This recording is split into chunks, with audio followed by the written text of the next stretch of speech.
We discussed it yesterday. We talked about it, Jim. We talked about how Sean Payton was motivating the Saints to win 3 football games by wheeling in the Lombardi Trophy surrounded by $225,000 in cash, which is the prize pool money you get for your bonus money you get from winning the Super Bowl. We're wondering, you remember we were wondering where do you get the money from? Yeah. The whole process, the logistics behind it, fascinating to me. Yeah, we know where he got the money from. Okay. Charles Davis loaned it to him. Charles Davis of Fox Sports here on the Rich Eisen Show. Charles, I didn't know you had that kind of money just lying around. Listen, if I had that kind of money, I wouldn't be wheeling it into a room of 53 men who would like to add it to their own collection. Because I'd come back, that money would end up staying in there with the guys I went to school with. Sure.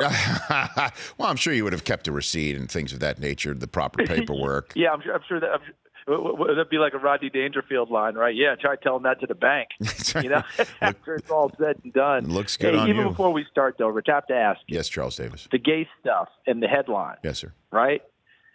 Did any of the defensive coordinators, especially the new wave defensive coordinators in the league, weigh in? Because if I have $1 for every place I go and I hear all gas, no brakes is how we want to play on defense, that would have been the headline.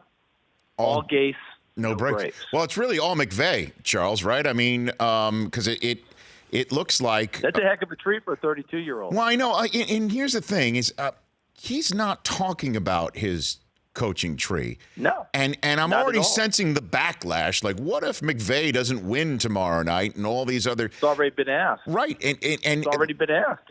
Our friend Jim Trotter asked it today, and it's a legitimate question. And he made sure he clarified this has nothing to do with Sean McVay. Great respect for McVay. What he's done is off the charts. And as you pointing out, Rich, Sean McVay hasn't asked for this. No. It's not like he's gone around and touted, "Hey, you guys should be hiring all the people that I've ever said hello to."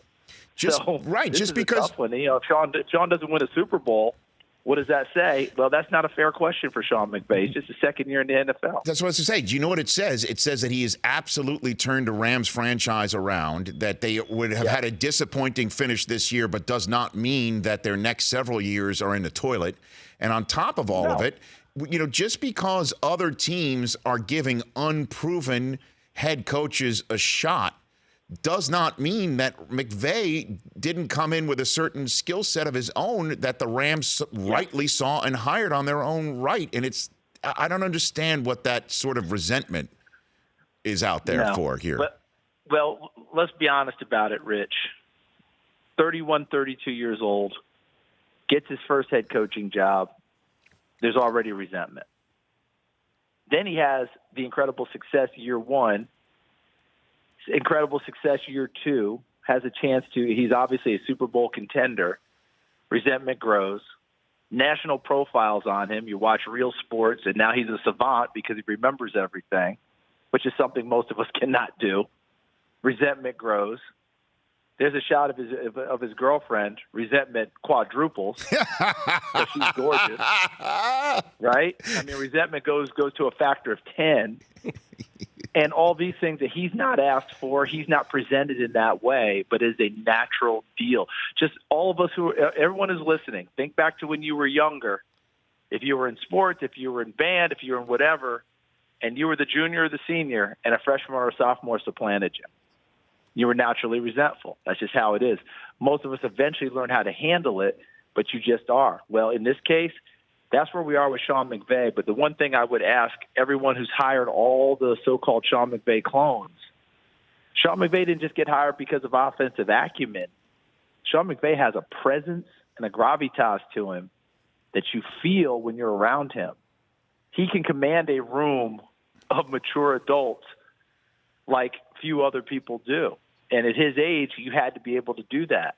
I hope everyone who's being hired, that was taken into account. Can they walk into the room and make that kind of a statement with 53 people? Well, I guess we'll find out. Let's get to the here and now. How do you see the Saturday night game playing out? I'm sure you'll be sitting there in New Orleans getting set to call your game like the rest of us settled in to see the Cowboys and Rams. How do you see it playing out, Charles? Well, I think that the Rams got their mojo back a little bit, and I realized it was Arizona and San Francisco down the stretch. but they executed better, Rich. They looked sharper, and Sean McVay put some stuff on tape in those two games that he hadn't shown much of during the year. Heavier sets, more tight ends, more tighter sets at the line of scrimmage, where even Josh Reynolds was coming inside, blocking people. You're running the ball heavily, both inside and to the perimeter, the jet sweeps that he'd been doing, all those things now, all on tape, a little bit different, some of it than what he had shown before. But to me, this game boils down to this. Aaron Donald and Ndamukong Suh are two of the better pass-rushing interior tackles that you're ever going to find. In this game, their job isn't to rush the passer. Their job is to hold the line of scrimmage and make sure there's no gaps for Zeke to get through. If they spend their time teeing off rushing the passer, Zeke will find space. If they hold the point of attack and let the linebackers fill, I think that takes – I'm not going to say it takes care of everything because Zeke's phenomenal, but it makes it harder for the Cowboys to run their offense. And last thing I'll say is Dak has got to use his legs in this game. He's got to pick up 2 or 3 first downs with his feet, both scrambling and on some of the called quarterback runs that they haven't done much of during the year. Yeah, and then the Rams conversely have to run Gurley, and when you said that they looked better last 2 weeks, I mean C.J. Anderson certainly helped that coming off the couch and just dominating in the running game.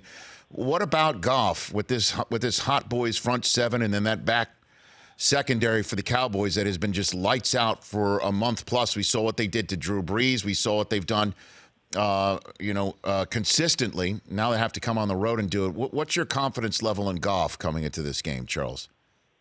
My confidence level in him is pretty good, and it rises when Whitworth, Sullivan, Blythe, right?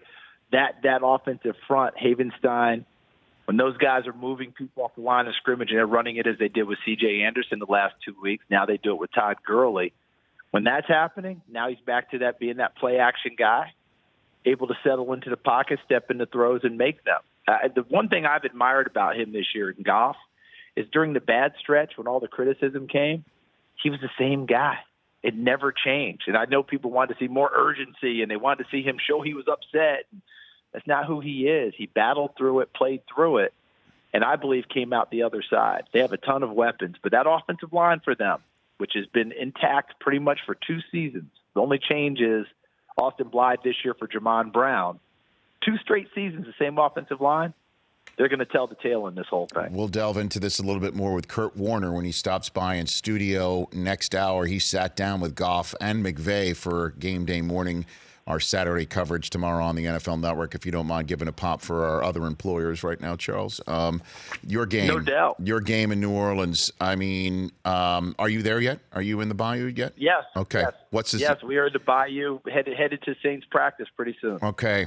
What do you think you're going to see on Sunday, Charles? Well, look, I think we take 48-7 and throw it out the window.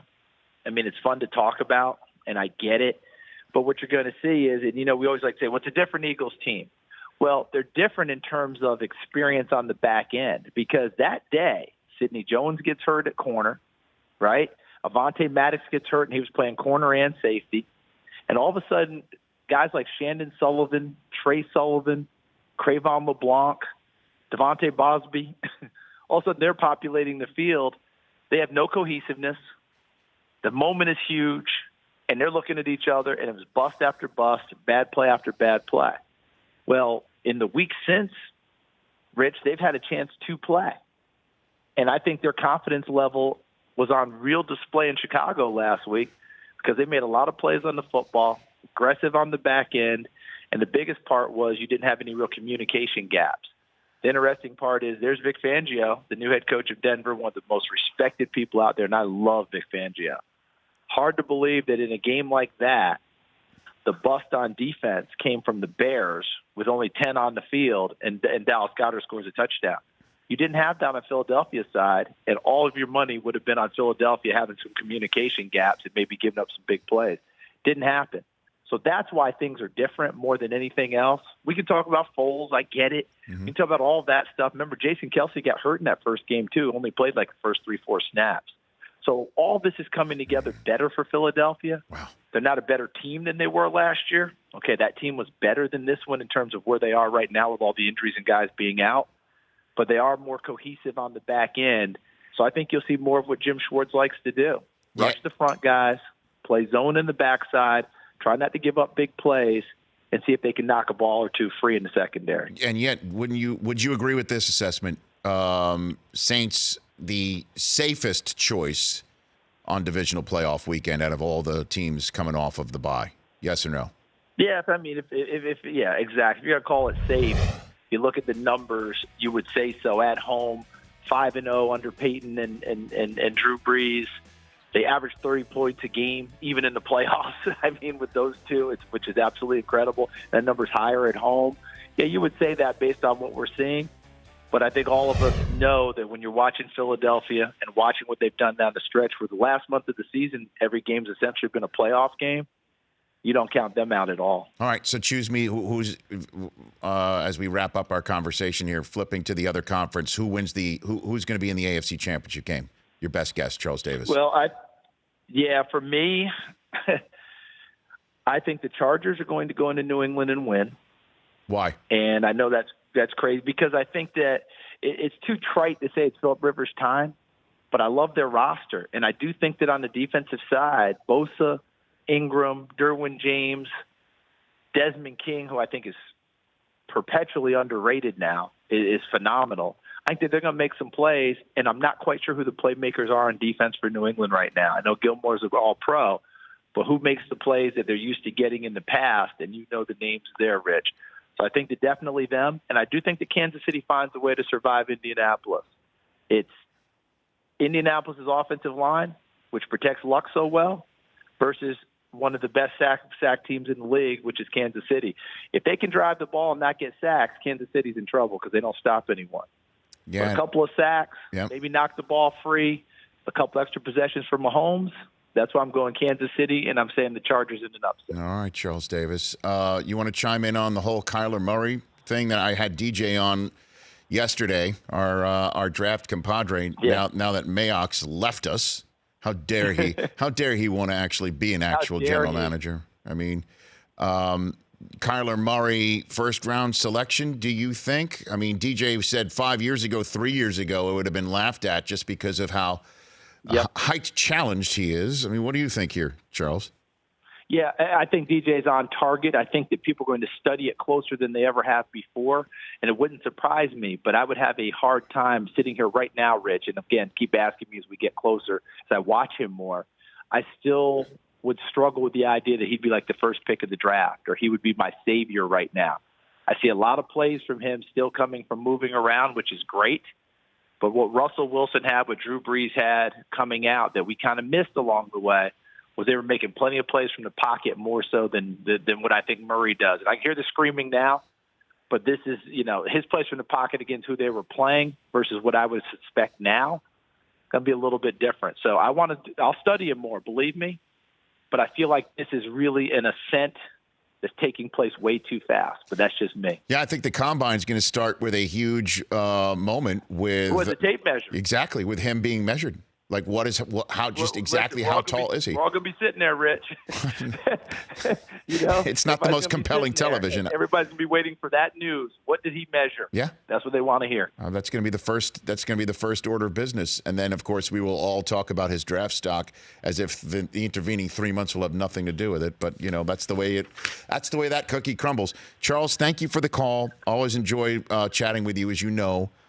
Kevin Burkhardt, enjoy you and him on the call. Do you want to ask the poll question of Charles before we send him on his way? Yeah, sure. Charles, which QB do you most want to see get their first Super Bowl ring? Phillip, Andrew Luck, Goff, Dak, Patrick Mahomes. Phillip, time in the league, presence around there.